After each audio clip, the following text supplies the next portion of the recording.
Hello, welcome to knowledge hub. Knowledge hub के इस video में आपका स्वागत है। आज के इस मॉक टेस्ट में हम गर्मपंथी उग्रवादी चरण 1905 से 1917 ईस्वी के प्रमुख प्रश्नों को हल करेंगे। इससे पहले इस चरण के 2 वीडियो अपलोड किए जा चुके हैं, आप उनके मॉक टेस्ट को सॉल्व कर लें। तो शुरू करते हैं पीछे वाले वीडियो के आगे कंटिन्यू करते हुए 61 नंबर प्रश्न से।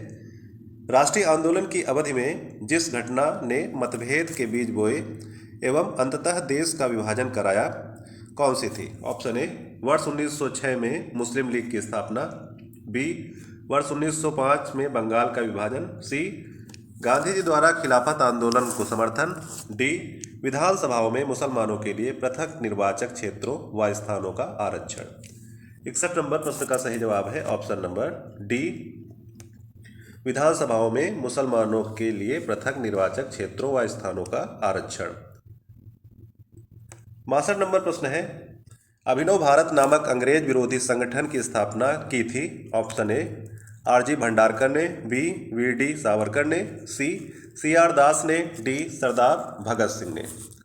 62 नंबर प्रश्न का सही जवाब है option number B, V D Savarkar ने। Option number B. 63 नंबर प्रश्न है, किसने मोहम्मद अली जिन्ना को हिंदू मुस्लिम एकता का दूत कहा था? ऑप्शन ए, सरोजनी नायडू ने। बी, एनी बेसेंट ने। सी, राजकुमारी अमृत कौर ने। डी, अरुणा आसफ अली ने।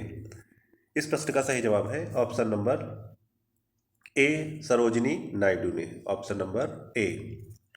64 नंबर प्रश्न है, लाल बाल पाल त्रिगुट का कौन व्यक्ति भारतीय राष्ट्रीय कांग्रेस का अध्यक्ष हुआ? Option A, Lala Lajpat Rai. B, Bal Gangadhar Tilak. C, Bipin Chandra Pal. D, इनमें से कोई नहीं। 64 नंबर प्रश्न का सही जवाब है option number A, Lala Lajpat Rai. Option number A, Lala Lajpat Rai. 65 number प्रश्न है, मुस्लिम लीग का प्रथम अध्यक्ष कौन था? Option A, Aga Khan. B, Hamid Khan. C, Hasan Khan. D, M.A. Jinnah. Muslim League का प्रथम अध्यक्ष कौन था? इस प्रश्न का सही जवाब है option number A, Aga Khan. Aga Khan. 66 number प्रश्न है, गीता रहस्य नामक ग्रंथ किसके द्वारा लिखा गया? ऑप्शन ए, महात्मा गांधी द्वारा। बी, बाल गंगाधर तिलक द्वारा। सी, विनोबा भावे द्वारा। डी, गोपाल कृष्ण गोखले द्वारा। इस प्रश्न का सही जवाब है option number B, Bal Gangadhar तिलक के द्वारा गीता रहस्य नामक ग्रंथ लिखा गया था। 67 नंबर प्रश्न है, कामागाटो मारू क्या था? ऑप्शन ए, एक राजनीतिक दल जो ताइवान आधारित था। बी, चीन का एक किसान साम्यवादी नेता था। सी, कनाडा की यात्रा पर निकला एक जहाज था। डी, चीन का गांव जहां से माओ से तुंग ने अपना लॉन्ग मार्च आरंभ किया था। तो कामागाटा मारू क्या था? इस प्रश्न का सही जवाब है ऑप्शन नंबर सी, कनाडा की यात्रा पर निकला एक जहाज था कामागाटा मारू। 68 नंबर प्रश्न है, कांग्रेस की प्रार्थना और याचिका की नीति अंततोगत्वा समाप्त हो गई। ऑप्शन ए, अरविंद घोष के नेतृत्व में। बी, बाल गंगाधर तिलक के नेतृत्व में। सी, लाला लाजपत राय के नेतृत्व में। या फिर डी, महात्मा गांधी के नेतृत्व में। 68 नंबर प्रश्न का सही जवाब होगा option number B, Bal Gangadhar तिलक के नेतृत्व में। Option number B. 69 नंबर प्रश्न है, सूची 1 को सूची 2 के साथ सुमेलित कीजिए। सूची 1 में व्यक्ति दिए हुए हैं और सूची 2 में जर्नल यानी समाचार पत्र। श्याम जी कृष्ण वर्मा, भीकाजी कामा, एनी बेसेंट, अरविंद घोष, इन्होंने कौन से जर्नल प्रकाशित किए, कौन सी पत्रिकाएं निकाली? तो मिलान कर लेते हैं। श्याम जी कृष्ण वर्मा ने इंडियन सोशियोलॉजिस्ट जर्नल निकाला था, ए का। दूसरा, भीकाजी कामा ने द तलवार, बी का। तीसरा, एनी बेसेंट ने कॉमनवेल्थ और अरविंद घोष ने वंदे मातरम। इस तरह से इस प्रश्न का सही जवाब होगा ऑप्शन नंबर ए, 2, 3, 4, 1। 69 नंबर प्रश्न के बाद अब आते हैं 70 नंबर प्रश्न में। 70 नंबर प्रश्न है, निम्नलिखित घटनाओं का सही अनुक्रम क्या है? 1. तिलक का होम रूल लीग। 2. कामागाटा मारू प्रसंग। 3. महात्मा गांधी का भारत आगमन। तो सही अनुक्रम क्या है? Option A 1 2 3, B 3 2 1, C 2 1 3, D 2 3 1।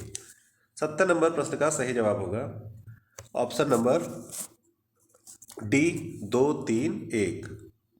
2 3 1 यानी सबसे पहले कामागाटा मारू की घटना हुई थी, उसके बाद महात्मा गांधी का भारत आगमन हुआ था और फिर तिलक का होम रूल लीग बाद में हुआ था।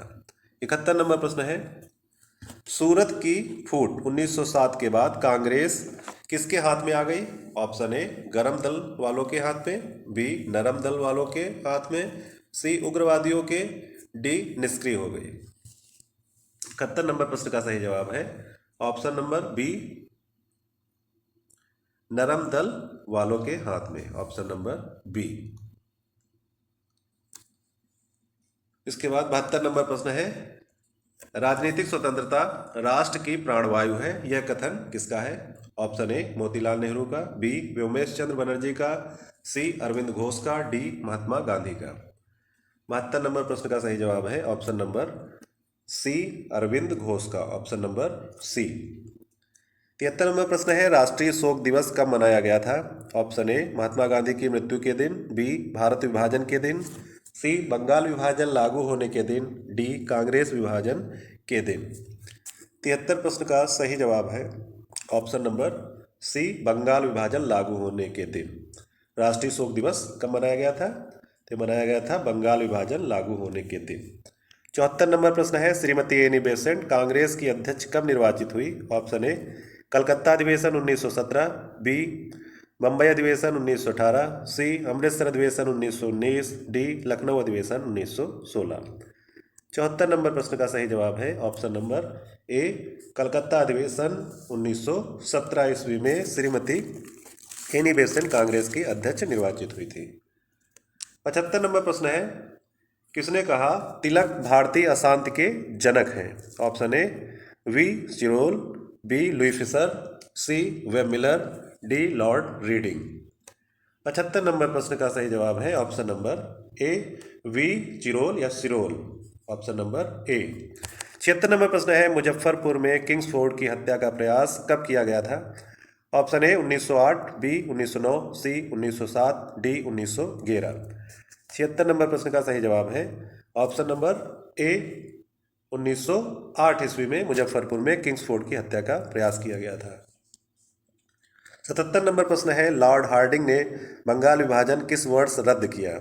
Option A 1911, B 1904, C 1906, D 1907। इस प्रश्न का सही जवाब है ऑप्शन नंबर ए 1911। 1911 में बंगाल विभाजन रद्द कर दिया गया था। 78 नंबर प्रश्न है, अलीपुर बमकांड में अरविंद घोष का बचाव किस वकील ने किया था? ऑप्शन ए बीसी पाल ने, बी मोतीलाल नेहरू ने, सी भूलाभाई देसाई ने, डी सीआर दास ने। 78 नंबर प्रश्न का सही जवाब है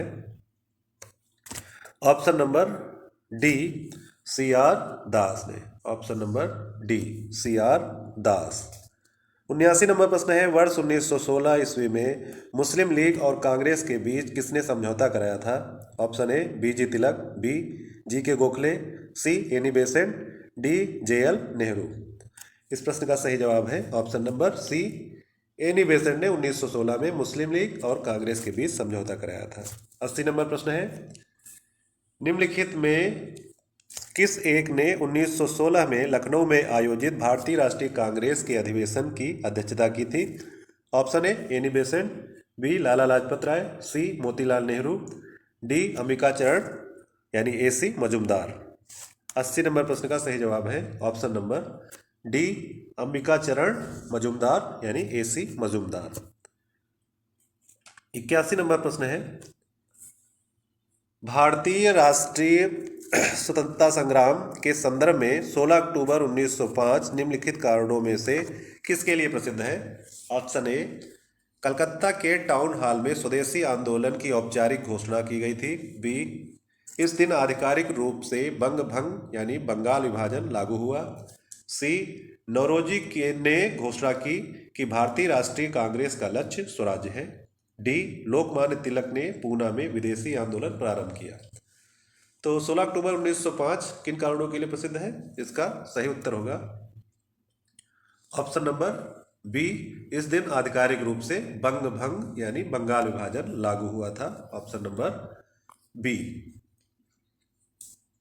82 नंबर प्रश्न है, कथन एक बंगाल के संदर्भ में है। बाल गंगाधर तिलक ने राष्ट्रवाद की भावना को जन सामान्य के बीच विस्तारित करने का प्रयास किया। कथन दो है, तिलक ने दक्कन में अकाल पीड़ित लोगों की सहायता के लिए स्वयं सेवकों का एक दल संगठित किया। ये दूसरा कथन है। आपको बताना है ये कथन जो है कौन सही है या कौन किसकी सही स्पष्टीकरण है, सही व्याख्या है। तो ये ऑप्शन है, दोनों कथन वस्तुतः सही है यानी सही है, और कथन दो कथन एक का सही स्पष्टीकरण है, सही कारण है। बी दोनों कथन वस्तुतः सही है परंतु कथन दो कथन एक का सही स्पष्टीकरण नहीं है। सी कथन एक सही है परंतु कथन दो असत्य है। डी कथन दो सही है परंतु कथन एक असत्य है। तो 82 नंबर प्रश्न का सही जवाब होगा ऑप्शन नंबर बी। दोनों कथन सही हैं लेकिन कथन दो है, कथन एक का सही स्पष्टीकरण नहीं है। Option number B.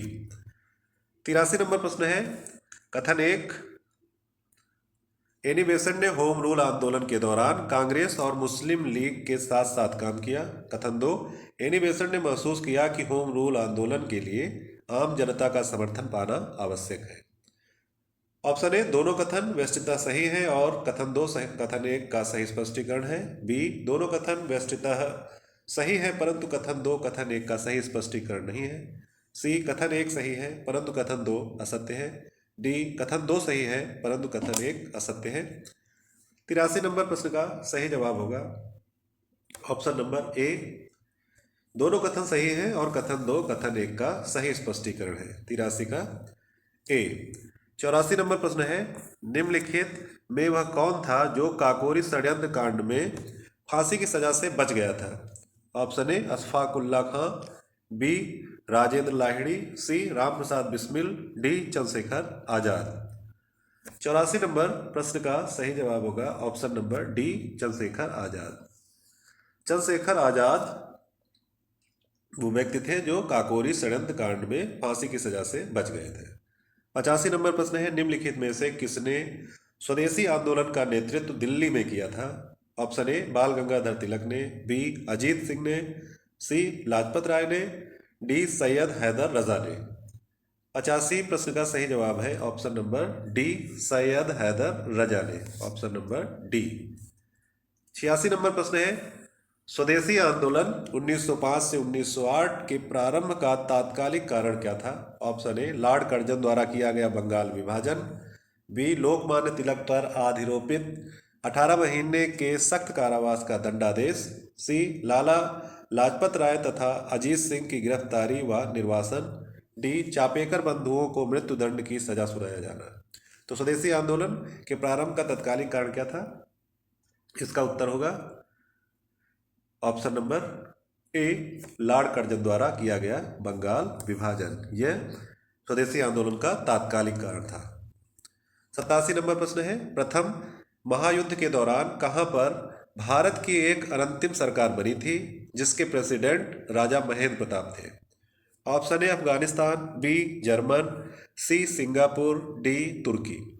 87 नंबर प्रश्न का सही जवाब है ऑप्शन नंबर ए अफगानिस्तान।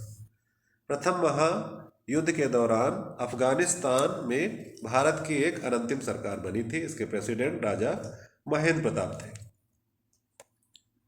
88 नंबर प्रश्न है, निम्नलिखित में से किस आंदोलन के कारण भारतीय राष्ट्रीय कांग्रेस का विभाजन हुआ जिसके कारण नरम दल और गरम दल का उद्भव हुआ? ऑप्शन ए स्वदेशी आंदोलन, बी भारत छोड़ो आंदोलन, सी असहयोग आंदोलन, डी सविनय अवज्ञा आंदोलन।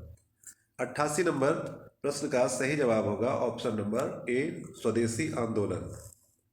स्वदेशी आंदोलन के कारण भारतीय राष्ट्रीय कांग्रेस का विभाजन हुआ जिसके कारण नरम दल और गरम दल का उद्भव हुआ। 89 नंबर प्रश्न है, 1904 में क्रांतिकारी संगठन अभिनव भारत संगठित किया गया था। ऑप्शन ए ओडिशा में, बी बंगाल में, सी उत्तर प्रदेश में, डी महाराष्ट्र में। तो अभिनव भारत संगठन जो कि क्रांतिकारी संगठन था, इसकी स्थापना किस जगह हुई थी? इस प्रश्न का सही जवाब है ऑप्शन नंबर डी, महाराष्ट्र में। Option number D. 90 नंबर प्रश्न है, राम प्रसाद बिस्मिल, रोशन सिंह और राजेंद्र लाहिड़ी के बीच क्या समानता है? ऑप्शन ए, उन्होंने 8 अप्रैल 1929 को केंद्रीय विधानसभा में बम फेंका। बी, वे स्वराज पार्टी के संस्थापक सदस्य थे। सी, वे हिंदुस्तान रिपब्लिकन एसोसिएशन के संस्थापक थे। डी, वे काकोरी षड्यंत्र मामले में से संबद्ध थे। 90 नंबर प्रश्न का सही जवाब होगा ऑप्शन नंबर डी, ये काकोरी षड्यंत्र मामले से संबद्ध थे। ये तीनों लोग काकोरी षड्यंत्र मामले से संबंधित थे, राम प्रसाद बिस्मिल, रोशन सिंह और राजेंद्र लाहिड़ी। 91 नंबर प्रश्न है, निम्नलिखित में से किस कारागार में पंडित राम प्रसाद बिस्मिल को फांसी दी गई थी? ऑप्शन ए, गोंडा के कारागार में, बी फैजाबाद के, सी गोरखपुर, डी वाराणसी के कारागार में। इस प्रश्न का सही जवाब है option number C, Gorakhpur. Gorakhpur के कारागार में पंडित राम प्रसाद बिस्मिल को फांसी की सजा दी गई थी। इस तरह से आज हमने 31 प्रश्नों के उत्तर जाने। इस मॉक टेस्ट में आपने कितने प्रश्नों के सही जवाब दिए, कमेंट सेक्शन में लिख के बताएं। अगले मॉक टेस्ट में जल्दी ही हाजिर होंगे। तब तक के लिए धन्यवाद, नमस्कार।